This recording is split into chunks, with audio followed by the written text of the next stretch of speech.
Hello দর্শক বন্ধুরা, welcome to my channel easy to learn, keep learning and keep growing. আজকে আমাদের বিষয় প্লেন টার্নিং। এটা একটা লেদ মেশিনে আমরা যে সমস্ত অপারেশন করে থাকি, প্লেন টার্নিং তার মধ্যে অন্যতম। আগে প্রথমে জেনে নেব প্লেন টার্নিং কাকে বলে।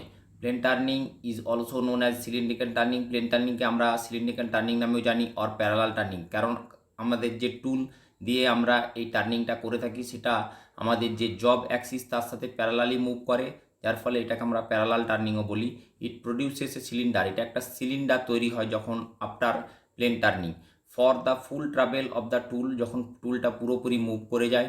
And the diameter of the work throughout is the same. তখন ডায়ামিটারটা যেটা আমরা কেটে থাকি সেটা একদম একই মাপেরই আসে। The operation involves removal of the metal from the raw material to bring the work to the required size। অর্থাৎ আমরা রিকোয়ার্ড সাইজে বা রিকোয়ার্ড ডায়ামিটারে পৌঁছানোর জন্যই আমরা এই প্লেন টার্নিং করে থাকি। The depth of cut is determined by considering the diameter of the given raw material and the diameter of the finished product. অর্থাৎ ফিনিশড প্রোডাক্টে আমাদের কতটা ডায়ামিটার দরকার এবং র মেটেরিয়ালে কতটা ডায়ামিটার আছে সেটা দেখে আমাদেরকে ডেপথ অফ কাটটা নির্ধারণ করা হয়ে থাকে। Plane turning is done in two stages. Plane turning দুটো ধাপে হয়ে থাকে। প্রথম হচ্ছে রাফ টার্নিং, তারপর আমরা করব ফিনিশ টার্নিং। প্রথমে আমরা জানবো রাফ টার্নিং কোনটাকে বলবো। Rough turning we bring the size of the work close to the required size. আমাদের যে রিকোয়ার্ড সাইজ তার কাছাকাছি পৌঁছানোর জন্য আমরা প্রথমে রাফ টার্নিং করে থাকি, leaving sufficient metal for finishing.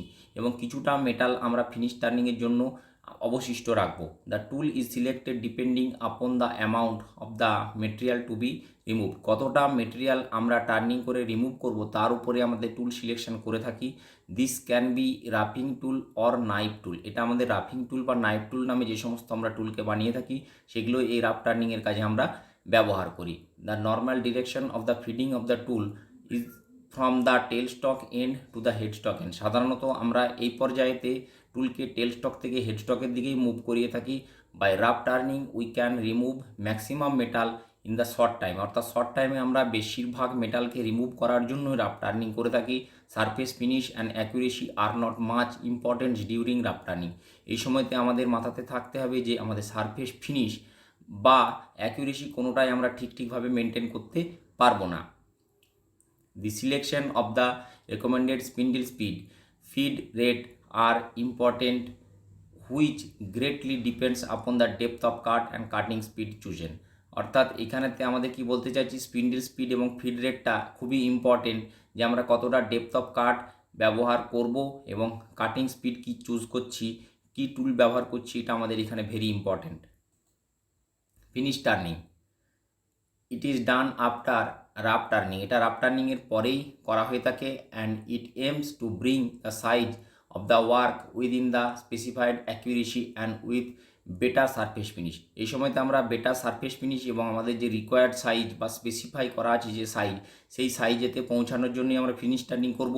The tool is to be used in this case will be finish turning tool. এই সময় আমরা যে টুল ব্যবহার করব সেটাকে আমরা বলছি finish turning tool. Which may be a round nose. এটা হতে পারে রাউন্ড নোজ টুল, হতে পারে ফিনিশিং টুল, হতে পারে or a knife tool with a larger nose radius than normal টুলের থেকে এই সময়তে আমাদের যে টুল নোজ রেডিয়াসটা হয় সেটা একটু বেশি হয়ে থাকে। Finish turning is also carried out from the tail stock end toward the head stock end. এই সময়তেও আমরা টুলকে টেল স্টক এন্ড থেকে হেড স্টক এন্ডের দিকেই সাধারণত ব্যবহার করে থাকি। The cutting speed chosen should be higher than the chosen rough turning. মানে রাফ টার্নিংয়েতে আমরা যে কাটিং স্পিড ব্যবহার করি ফিনিশ টার্নিংয়ের ক্ষেত্রে তার থেকে অনেক বেশি হয়, এবং সেটা কতটা হয়, বাই 1.5 to 2 টাইমস, অর্থাৎ 1.5 থেকে 2 গুণ হয়ে থাকে। whereas the feed rate May depending, এই সময় ফিড রেটটা কীরকম হয়, depending upon the surface finish, কতটা আমার সারফেস ফিনিশ দরকার, বি অ্যাজ লো অ্যাজ পসিবল। অর্থাৎ এই সময়তে ফিড রেটটা যতটা সম্ভব কম ব্যবহার করা হয় তত বেশি আমাদের সারফেস ফিনিশ এবং অ্যাকিউরেসি আসার চান্স বেশি থাকে।